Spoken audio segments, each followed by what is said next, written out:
Hello friends, welcome to my channel. সকালে ঘুম থেকে উঠে ফ্রেশ হয়ে চলে গিয়েছিলাম ব্রেকফাস্ট করতে। মা বানিয়েছিল বিভিন্ন কলাই সবজি দিয়ে তরকারি, সেটা দিয়ে মুড়ি খেয়েছিলাম। খুব সুন্দর একটা অনেকদিন পর ডালিয়া ফুল ফুটেছিল। আর শীতকাল যেহেতু ফুরিয়ে আসছে, গাঁদা ফুলের গাছগুলোও দেখতে দেখতে শুকিয়ে আসছে, ফুলও কম ফুটতে শুরু করেছে। আর এদিকে সুন্দর একটি ছোট্ট গোলাপ ফুলও ফুটেছিল। তারপর খাওয়া দাওয়া করে চলে গিয়েছিলাম একটু টুকিটাকি কাজ ছিল সেটাই করতে। আর আজ ছিল চকলেট ডে। সবাইকে হ্যাপি চকলেট ডে।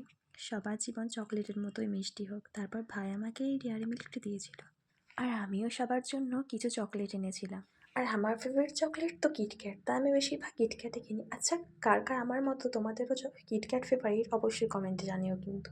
তারপর ভাইয়ের দেওয়া ডেয়ারি মিল্কটা খেয়ে চলে গিয়েছিলাম একটু স্কিন কেয়ার করতে। অনেকদিন মুখে স্ক্রাবিং করা হয়নি, তো তাই ভাবলাম আজ একটু স্ক্রাবিং করা যায়। আমি এখানে নিয়েছিলাম অল্প পরিমাণ চালের গুঁড়ি, তার সাথে গোলাপ জল আর একটু নিয়েছিলাম গ্লিসারিন। সেটাকেই ভালোভাবে মিশিয়ে মুখে অ্যাপ্লাই করেছিলাম। সেটাই মুখে মাখার পর বসে থাকতে থাকতে আজ বাড়িতে হয়েছিল চিকেন। আর চিকেন হলে চিকেন কষা খাওয়া তো মাস্ট। তো মা এখানে চিকেন কষা দিয়েছিল, তো মুখে ওটা লাগিয়ে রেখে একটু চিকেন খেয়ে নিলাম। তারপর স্নান করে চলে গিয়েছিলাম দুপুরের খাওয়া দাওয়াতে। আর দুপুরের খাওয়া দাওয়াতে মেনু ছিল ভাত, আলু পোস্ত, বেগুন ভাজা আর চিকেন। তারপর আমি রেডি হচ্ছিলাম কলকাতা যাওয়ার জন্য। অ্যাকচুয়ালি অনেকদিন এক্সামের পর বাড়িতে ছিলাম, তো আজ আমাকে ফাইনালি কলকাতায় ফিরতেই হবে।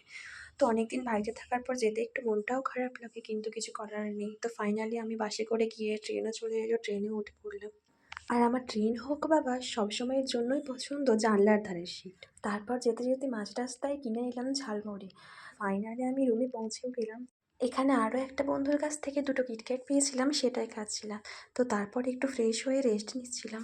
দিয়ে আজকের দিনটা শেষ হলো রাত্রে বাড়ি থেকে আনা চাউমিন আর চিকেন কষা দিয়ে।